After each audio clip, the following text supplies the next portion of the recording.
সিরিজের দ্বিতীয় টেস্টের পর তার ব্যাটিং নিয়ে বড়সড়ই প্রশ্ন তুলছিলেন সাবেক ইংল্যান্ড অধিনায়ক মাইকেল আথারটন। খেলেন শুধু টেস্ট, তাও যদি সিরিজের পর সিরিজ সেঞ্চুরি না থাকে সামর্থ্য নিয়ে প্রশ্ন তো উঠবেই।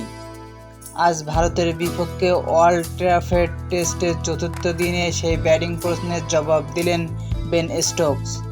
দিনের প্রথম সেশনেই 3 অঙ্ক ছুঁয়েছেন ইংল্যান্ড অধিনায়ক, যা টেস্টে টানা 2 বছর ও 35 ইনিংস পর তার প্রথম। স্টোকসের ব্যাটিং নিয়ে প্রশ্ন ওঠার বড় কারণ তার টেস্ট কেন্দ্রিকতা।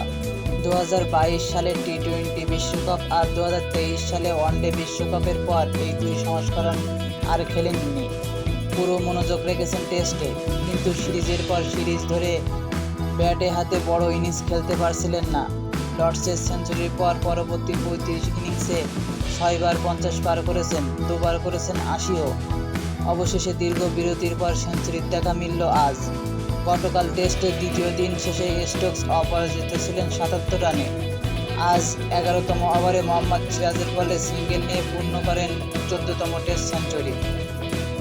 এই সেঞ্চুরির সাথে সাথে স্টোকস নাম লিখিয়েছেন অলরাউন্ডার কীর্তির এক ঝলমলে তালিকায়।